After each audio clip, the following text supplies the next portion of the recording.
All the 911 calls and cases since the rehab facility's inception more than a year ago, totaling hundreds of documents, all right here that we just received today. A packed courtroom as a special judge now needs to decide whether to unseal documents in the 2017 Delphi murders case. And there was a lot of nervous foot tapping and tissues and crying. But ultimately, the judge decided on the maximum sentence for what he said was a, quote, horrible, unspeakable crime. I went into the mayor's office twice today to schedule an interview and caught him coming out of his office the second time. Do you have any comment on the police report that we have?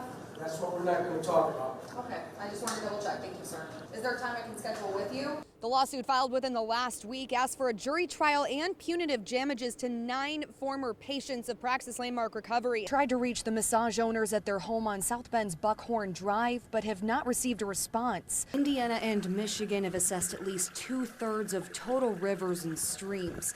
Indiana is dealing with more impaired miles for recreation. My sources close to Landmark Recovery forwarded me a copy of the emails sent by the company's CEO, Matt Boyle, just a few hours ago. And Johnny Schultz IV was given 3 years of probation, and he walked out of the courthouse with a huge smile on his face and family very excited to have him back. And he had 77 animals that time, and he pled guilty to a lesser charge of more than 10 but less than 25 animals.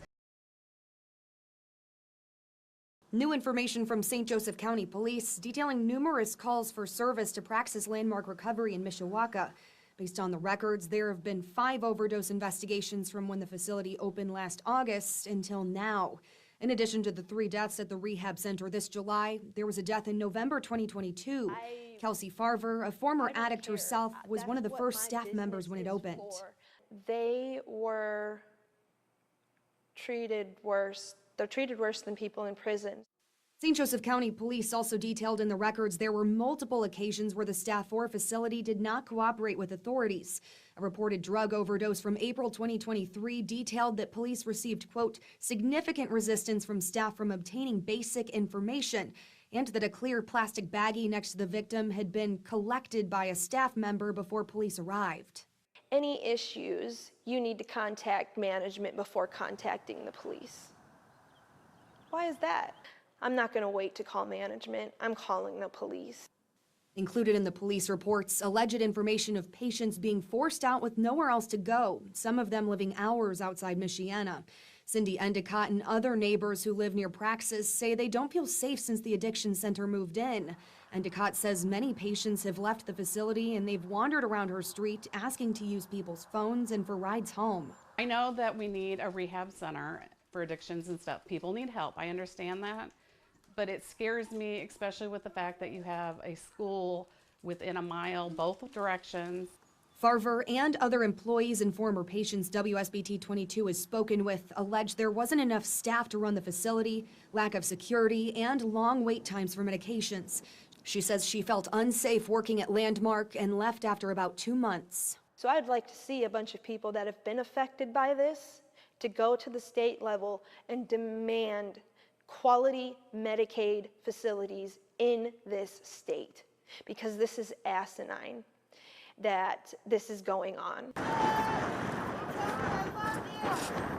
John Schultz IV left the courthouse today a convicted felon, but Schultz's family is ready for him to start his new life in Michigan. Excitement, relief. It's been definitely a long road, and we're glad to see him come home. False accusations, I guess, in some ways, and some that wasn't. But it all came to a head, and we got her taken care of, and just waiting to have him in my arms, ready for a hug.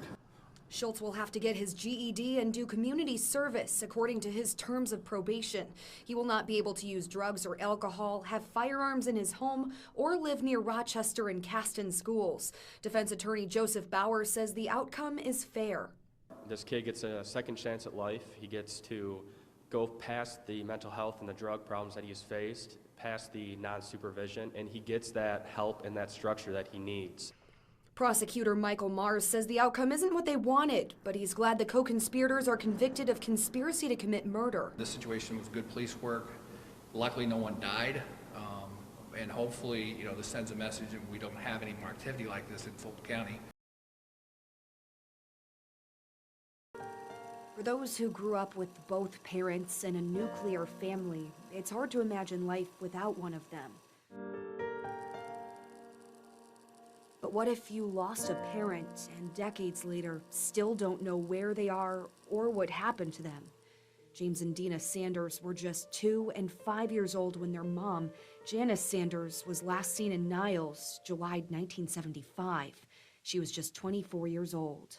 As a kid, you're just kind of confused at how this could happen and how no one saw anything or heard anything or found her. And so as a kid, you sort of, I know I just would repress it.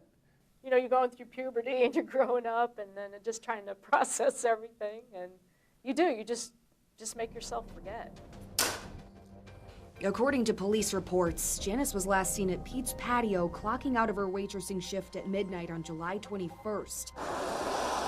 Witnesses say her ex-boyfriend, Gerald Liebertowski, had been at the restaurant for hours. According to police, witnesses described him as acting possessive and jealous.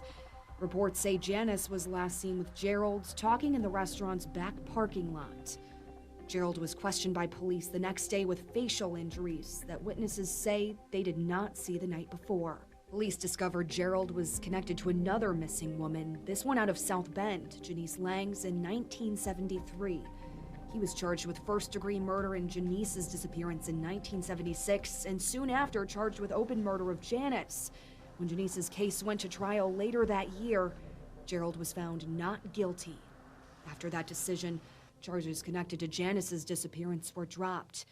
The cases through the decades have stayed cold, and Gerald died in 2010 at 67 years old. How many times do you think that your mom's case has gotten picked up and dropped? I would say 1, 2, at least half a dozen times. And every time it was dropped felt like a new loss to James. But during the pandemic, he decided enough was enough. He researched his mom's case, and Michigan State Police reopened it in September 2022.